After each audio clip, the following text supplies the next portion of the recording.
Is it hard for you to write lyrics?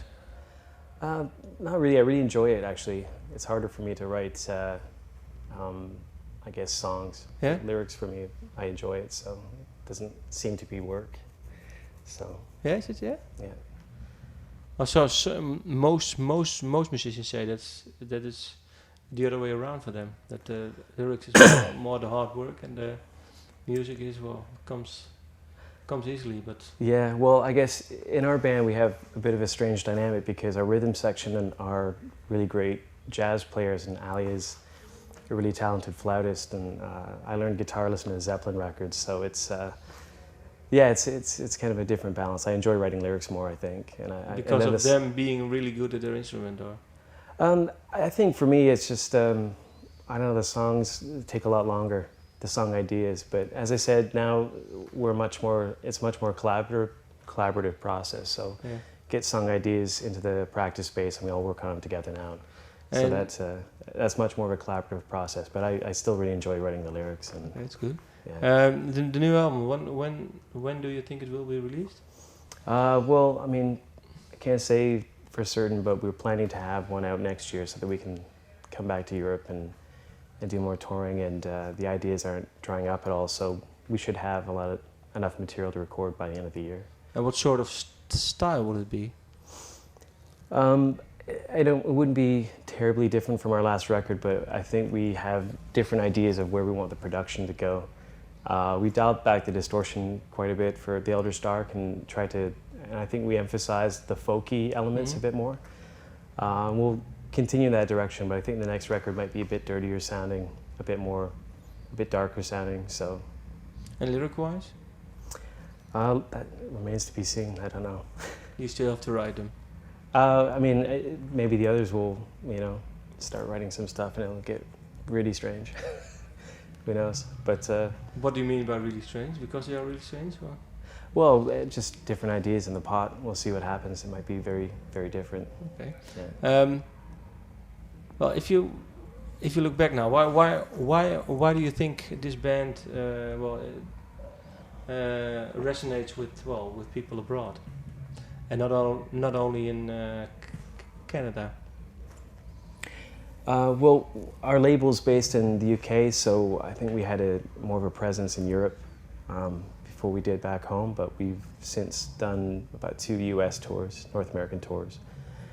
And yeah, we've been really pleased with the response everywhere that we've played. We've met really great people.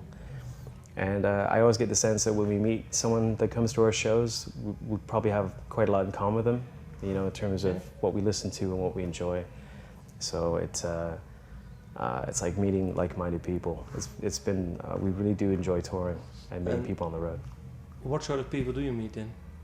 I mean, if you, do they resemble the band, or? No, but we meet a lot of people that, like a lot of the vintage 60s and 70s rock, the golden era of psych and rock, and so I've actually learned quite a bit from record collectors we've met. It's a bit of an obsession of ours, so when we meet people, we always kind of compare notes and see if we can trade this and that. So you have a big record collection then? Not compared to a lot of people. Mine's very modest, but I'm not as obsessive as I used to be when I worked at record shops. Yeah, so I've met some real maniacs that have given me perspective. Okay, what sort of record do you still need? Are you still?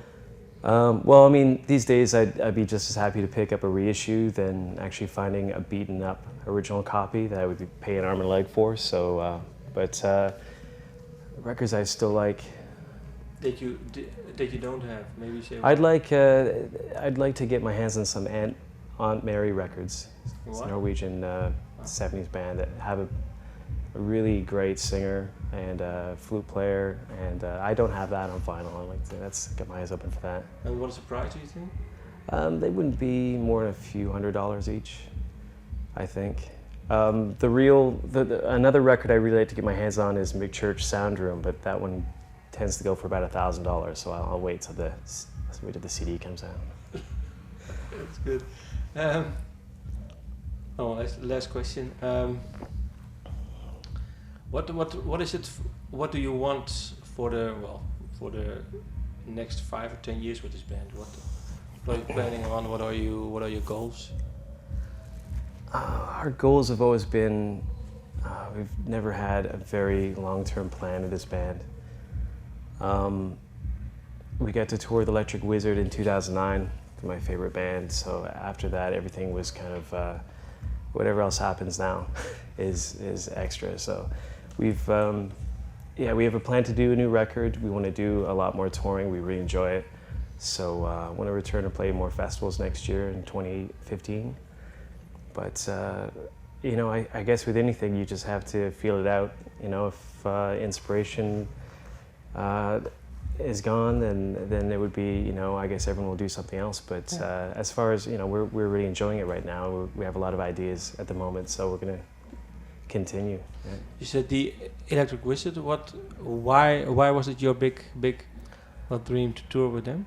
That band has always just really fired my imagination. I've always found their songs to be just very unique, atmospheric, and it was our first tour, and it got along really well. So that was a big thing for me. So that was a great experience. What did you learn from them that you use well in your own songwriting? I mean, during the tour, maybe you spoke about them with them, or you saw them working around, or. I guess we learned how to tour from everybody that we met on that tour, and I mean that was a tour bus we shared, so we were kind of spoiled rotten with the first tour, and then everyone after that has been like a little harder work, and then till you're actually fixing a tire in the New Mexico desert like we did last year, so every tour after that has been a bit more real. Now we've done some really long American tours, North American tours in Canada and the States that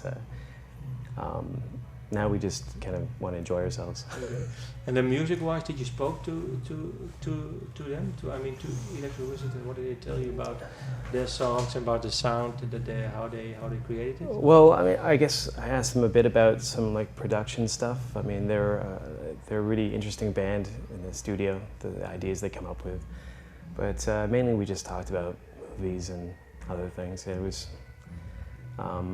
But we've learned from every band we've toured with. Every tour is a different experience, and we've come up against a lot of stuff and met some really great people. So every band, every person we met on a tour, we've learned from.